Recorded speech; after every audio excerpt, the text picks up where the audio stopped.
কাহিনীটো আৰম্ভণিতে পল নামৰ মানুহ এজনক দেখুওৱা হয় আৰু পল নামৰ মানুহজনে পানীত সাঁতুৰি থাকোঁতে মেঘেৰে আৱৰা ঘূৰণীয়া দৃশ্য এটা দেখা পায় আৰু এই দৃশ্যটো অলপ আচৰিত আছিল। কিন্তু পলে কথাটো ইমান চিন্তা নকৰি ঘৰলৈ উভতি আহে আৰু ঘৰৰ কিটচেনত পানীৰ টেপটোৰ পৰা পানী ভালকৈ নহা দেখি পলে পাইপটো ঠিক কৰিবলৈ লয়। তেতিয়া পলৰ ছোৱালী বাৰ্বিয়ে কয় যে আমাৰ ফিছ টেংকটোত এটা অকল মাছ আছে আৰু এটা আনিব লাগিব। তেতিয়া পলে মানা কৰি দিয়ে আৰু কয় যে আমাৰ মেকুৰীটোৱে বহুকেইটা মাছ খাইছে, সেইকাৰণে এইটোৱে ভালকৈ ৰাখা। ঠিক তেনেকুৱাতে বাৰ্বি এটা মকৰা দেখি ভয় খায়। তেতিয়া পলে মকৰাটো নামাৰি বাৰ্বিক কয় মকৰাটোৱে একো নকৰে আৰু তাৰ পিছত দুয়োজনে তাৰ পৰা গুচি আহি ৰাতি ডিনাৰ কৰিবলৈ লয়। 2 দিন পিছত দেখুওৱা হয় পলৰ অস্বাভাৱিকভাৱে কাপোৰবোৰ বহুত ডাঙৰ হ'বলৈ লৈছে।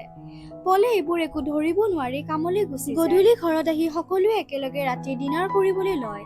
তেতিয়া পলৰ ছোৱালী বাৰ্বিয়ে কয় যে আজি মোক এটা কাহিনী শুনাব লাগিব। তেতিয়া দেউতাক পলে কয় যে আজি মোৰ ঠিক লগা নাই। তেনেকে কোৱাতে বাৰ্বিয়ে মন বেয়া কৰি নিজৰ ৰুমলৈ গুচি যায়। উপায় নোপোৱাত পলে বাৰ্বিয়ে মন বেয়া কৰা দেখি তাইৰ ৰুমলৈ গৈ কাহিনী শুনাব ধৰে। পিছদিনাখন ৰাতিপুৱা যেতিয়া পলে কাপোৰ পিন্ধিব লয় তেতিয়া দেখে যে আকৌ কাপোৰবোৰ আগৰ দিনাতকৈ সৰু হৈ পৰিছে। তেতিয়া পলৰ ৱাইফে কয় তুমি এবাৰ ডক্তৰক দেখাই দিয়াটো ভাল হ'ব। তাৰ পিছত পলে ডক্তৰ এজনৰ ওচৰলৈ যায় আৰু ডক্তৰজনে পলৰ সম্পূৰ্ণ বডিটো চেকআপ কৰে আৰু হাইটটো জুখি 170 চেণ্টিমিটাৰ পায়। আৰু পলে এইটো গম পাই আচৰিত হৈ পৰে আৰু ডক্তৰজনক কয় যে আগতে মোৰ হাইট 180 চেণ্টিমিটাৰ আছিলে, এতিয়া কেনেকৈ 4 চেণ্টিমিটাৰ কমিব পাৰে। তেতিয়া ডক্তৰজনে কয় তুমি নৰ্মেল আছা, একো প্ৰব্লেম নাই তোমাৰ, বয়সৰ লগত এইবোৰ হৈ। তাৰ পিছত পলে ডক্তৰৰ পৰা আহি কামলৈ যায় আৰু কাম কৰি থকাৰ সময়ত পলৰ হেলমেটটো মাথাৰ পৰা তললে পিছলি তেতিয়া পলে ভাবে যে চাগে এইটো হেলমেট আন কাৰোবাৰ হয়,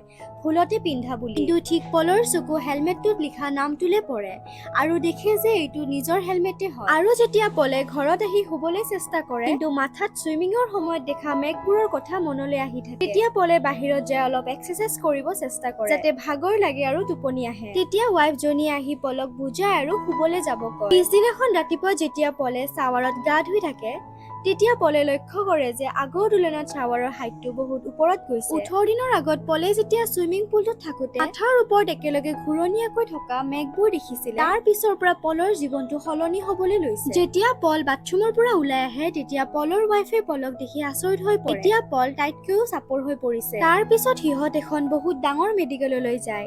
তাত সম্পূৰ্ণ পলৰ বডিটো চেকআপ কৰে। যদিও ডক্তৰে পলৰ ৰিপৰ্ট নৰ্মেল পায় কিন্তু পলৰ হাইট এতিয়া 165 চেণ্টিমিটাৰ হৈ গৈছে, যিহেতু আগতে 180 চেণ্টিমিটাৰ আছিলে।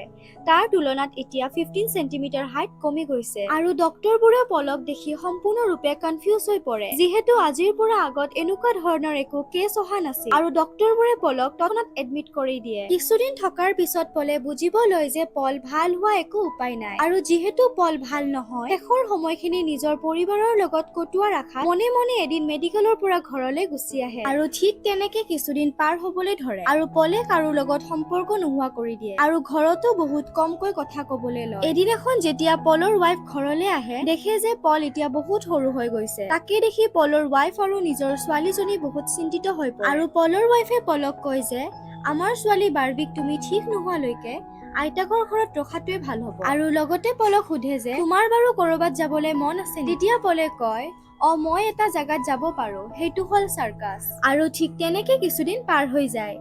এতিয়া লাহে লাহে পলৰ ঘৰত পোহা মেকুৰীটোলৈ ভয় লাগিব ধৰে, কাৰণ এতিয়া মেকুৰীটোতকৈও পল বহুত সৰু হৈ পৰিছে। সেয়েহে পলৰ ৱাইফে মেকুৰীটো ঘৰৰ পৰা বাহিৰ কৰি দৰ্জাবোৰ ভিতৰৰ পৰা লক কৰি দিয়ে। এদিনাখন পলে ৰৈ থাকোতে মেকুৰীটোৱে খিৰিকীৰ গ্লাছৰ পৰা পলক চাই থকা দেখি পল দৌৰি আহি বিছনাখনৰ তলত চুপিবলৈ লয়। অলপ পিছতে পলৰ ৱাইফজনী আহে আৰু লগত দুজনমান মানুহ ঘৰলৈ আহে। পলে শুনে যে সিহঁত মানুহকেইজনৰ লগত পলৰ ৱাইফে ঘৰটো আৰু বস্তু কিছুমান বেচিবৰ কাৰণে কথা বতৰা হৈ আছে। এইবোৰ শুনি পলৰ বহুত দুখ লাগে। আচলতে পলে বহুত কষ্টৰে ঘৰটো সাজিছিল আৰু পলৰ ইচ্ছা আছিল যে জীৱনৰ শেষ সময়খিনি যাতে তাতে কটাব পাৰে। আৰু মানুহকেইজন যোৱাৰ পিছত পলে বাহিৰলৈ আহি ৱাইফজনীক খঙত ক'বলৈ লয় কাৰোবাক ঘৰত অনাৰ আগত মোক এবাৰ কোৱাটো ভাল, তেতিয়া মই চুপি যাব পাৰো। আৰু কয় যে ঘৰটো আৰু ঘৰৰ বস্তুবোৰ চেল কৰাৰ আগত তুমি মোক এবাৰ সোধাটো দৰকাৰ। তেতিয়া ৱাইফজনীয়ে কয় যে আমাৰ হাতত পইচা নাই, তোমাৰ ডক্তৰৰ ট্ৰিটমেন্টত বহুত খৰচা হয় আৰু আমাৰ ইনকাম এতিয়া নোহোৱা হৈছে। তেতিয়া পলে কয় নালাগে মোক একো ট্ৰিটমেন্ট কৰিব, ডক্তৰৰ লেবৰেটৰীৰ এক্সপেৰিমেন্ট কৰা নিকনি হৈ থাকিব মোৰ মন নাই। আৰু তেতিয়া ৱাইফে পলক চৰি কৈ তাৰ পৰা গুচি যায়। তাৰ পিছত পলে দেখে যে এইবোৰ সকলোবোৰ কথা বাৰ্বিয়ে চাই আছিলে। আৰু তেনেকে আকৌ কিছুদিন পাৰ হৈ যায় আৰু দেখুওৱা হয় এতিয়া পল একেবাৰে সৰু হৈ পৰিছে আৰু জীয়েক বাৰ্বিয়ে পলক নিজৰ খেলা পুতলা ঘৰ এটাত ৰাখি দিয়ে। পলে তাত থাকি ভাল পায় যিহেতু ঘৰটোৰ সকলোবোৰ বস্তু পলৰ জোখৰ, সেয়েহে পলে সুখী হৈ পৰে। ৰাতি পলে নিজৰ বিচনাখনৰ ওচৰলৈ যায়। তেতিয়া পলৰ ৱাইফে হাতখন মাটিত দিয়ে যিহেতু পল একেবাৰে সৰু হৈ পৰিছে। পলে হাতৰ ওপৰত উঠি বিচনালৈ আহে। পিছদিনা ৰাতিপুৱা যেতিয়া পলে মাছ ধৰা বৰশী এটাত ৰছীৰে বান্ধিবলৈ লয় তেতিয়া বাহিৰৰ পৰা মেকুৰীটোৱে ভিতৰলৈ মনে মনে সোমাই আহে। মেকুৰীটো দেখি পলে তাৰ পৰা পলাব লওঁতে বৰশীটোৰ ওপৰত পৰি বেয়াকৈ আঘাত হয়। যদিও পলে নিজক কিবাকৈ বচায় আৰু দৰজাৰ ফাকেৰে ঘৰটোৰ তললৈ যোৱা ৰাস্তাটোৰ ওচৰলৈ যায়। কিন্তু মেকুৰীটোৱে হাতখনেৰে পলক দৰজাৰ ফাকেৰে আঁচুৰি টানি আনিব চেষ্টা কৰি থাকে। পলে নিজক বচাব কাৰণে পিছুৱাই আহি আহি চিৰিৰ ওপৰৰ পৰা তললৈ পৰি বেহুচ হৈ যায়। আৰু অলপ পিছত পলৰ হোচ আহি ৱাইফক চিঞৰিব ধৰে আৰু পলৰ ৱাইফে ঘৰলৈ আহি চাৰিওফালে পলক বিচাৰে। ঘৰৰ তলৰ ৰুমটোলৈ যায়। তাত পলৰ তেজ লাগি থকা শ্বাৰ্টটো দেখি ভয় খাই পৰে। এইফালে যদিও পলে চিঞৰি থাকে কিন্তু ৱাইফজনীয়ে একো শুনা নাপায় যিহেতু পল এতিয়া একেবাৰে সৰু পোকৰ দৰে হৈ পৰিছে। এইফালে মেকুৰীটো তলৰ ফালে আহি থকা দেখি পলৰ ৱাইফে ভাবে মেকুৰীটোৱে পলক খাই পেলালে। সেইকাৰণে মেকুৰীটোৰ ওপৰত খঙত চিঞৰি তাক খেদি দিয়ে। তাৰ পিছত তলৰ ৰুমটোত বহু সময় পল ফাঁচি থাকে আৰু পলে ভাবে যে যিহেতু নিজৰ ৰক্ষা নিজে কৰিব লাগিব সেয়েহে পলে প্ৰথমতে এখন কাপোৰ ফালি গাত মেৰিয়াই লয় আৰু এডাল তাৰেৰে বেল বনাই লয় আৰু বেজী এটা হাতত লৈ নিজক ৰক্ষা কৰিবলৈ আগুৱাই যাব ধৰে। তেতিয়া পলে অনুভৱ কৰে যেন তাত কিবা এটা বহুত ডাঙৰ বস্তু ঘূৰি আছে। আচলতে তাত মকৰা এটা আছিল যোনটো মকৰাক পলৰ ছোৱালী বাৰ্বিয়ে ভয় খাইছিলে। আৰু পলে দেখে যে এডাল পাইপৰ পৰা পানীৰ টোপাল পৰি আছে। তাত গৈ পলে গা ধুই নিজৰ ঘাঁওডোখৰ চাফা কৰিলে আৰু ৰাতিটো তাত শুই থাকে। পিছদিনাখন ৰাতিপুৱা পলে ছোৱালী বাৰ্বিয়ে দেউতাকক মাতি থকা শুনা পায়। পলেও ছোৱালী বাৰ্বিক মাতিব ধৰে কিন্তু একো লাভ নহয়। পল ইমানেই সৰু হৈ পৰিছে চিঞৰি থাকিলেও পলৰ চাউণ্ডটো কোনেও শুনা নাপায় আৰু পলে ইমান ওখ চিৰিবোৰ চাই থাকে যিহেতু পল ইমান সৰু হৈ পৰিছে যে চিৰিৰ ওপৰত উঠাটো অসম্ভৱ হৈ পৰে। পলে বাহিৰত ওলোৱা ৰাস্তা ভাবিব লোৱাৰ আগে বাহিৰত গাড়ীৰ শব্দ শুনে আৰু পলে তেতিয়া বুজিব পাৰে যে বাৰ্বি আৰু ৱাইফে পলক মেকুৰীটো খাই পেলোৱা বুলি ভাবি তাৰ পৰা গুচি গৈছে। আৰু তাৰ পিছত পলে তাত এটুকুৰা চক পায় আৰু চিৰিৰ তলত মাটিত নিজৰ নামটো লিখি থয় যাতে কোনোবাই আহিলে গম পাই পল তাত থকা কথা। আৰু অলপ পিছত পলৰ ভোক লগাই পলে এটুকুৰা কেক খাব ধৰে। ঠিক তেনেতে পিছফালৰ পৰা মকৰাটোই পলৰ ফালে আহি থকা পলে দেখা পায়। তেতিয়া পলে নিজৰ লগত থকা বেজীটোক নিজৰ অস্ত্ৰ হিচাপে ব্যৱহাৰ কৰি মকৰাটোক তাৰ পৰা খেদি দিয়ে আৰু পলে গাঁত এটা বনাই তাত বক্স এটাৰ ভিতৰত সোমাই যায় আৰু ৰাতিটো তাত থাকিবলৈ লয়। ঠিক তেনেদৰে বহুত দিন পাৰ হৈ যায়। এদিনাখন পলে ঘৰত বেলেগ কোনোবা মানুহৰ শব্দ শুনা পায়। পলে তেতিয়া বুজে যে সেই ঘৰটো পলৰ ৱাইফে বেলেগৰ তাত বেচি দিছে আৰু সেই ঘৰটো এতিয়া সিহঁতৰ হৈ থকা নাই। পল বহুত আৱেগিক হৈ পৰে আৰু পলে এটা ৱাইনৰ বটল দেখি খোপাটো কিবাকৈ হোল কৰি দিয়ে আৰু চাইডেৰে বৈ অহা ৱাইনবোৰ খায় আৰু তাৰ পিছত পলৰ বহুত নিচা হৈ পৰে আৰু পলে এটা একুৰিয়ামৰ ওপৰত উঠি লয় আৰু আগুৱাই যাব ধৰে। তেতিয়া মকৰাটোৱে পলৰ ফালে আহি ওলায়। তাকে দেখি পলে নিজৰ লগত থকা বেজীটো ওলাই লয়। মকৰাটো তেতিয়া যদিও গুচি যায় অলপ পিছত পিছফালৰ পৰা আহি পলক খুন্দিয়াই একুৰিয়ামৰ পানীত পেলাই দিয়ে। অলপ পিছত যেতিয়া মকৰাটো গুচি যায় পলে কিবাকৈ বাচি ওপৰলৈ আহে আৰু একুৰিয়ামটোৰ মাছটোৱে বহুদিন একো নোখোৱাই পলে তাক মাছৰ খানা দিব ধৰে। আৰু ৰাতি যেতিয়া পলে একুৰিয়ামটোৰ পৰা তললৈ নামি আহে দেখে যে মকৰাটোৱে তাতে আছে আৰু পলে দৌৰিব লয় কিন্তু মকৰাটোৱে এইবাৰ পলৰ পিছ নেৰে আৰু নিজৰ কব্জাত আনি লয়। পলৰ ওপৰত মকৰাটোৱে আহি পলক খাবলৈ লোৱাৰ আগেই পলে হাতত থকা বেজীটোৰে মকৰাটোক মাৰিব ধৰে।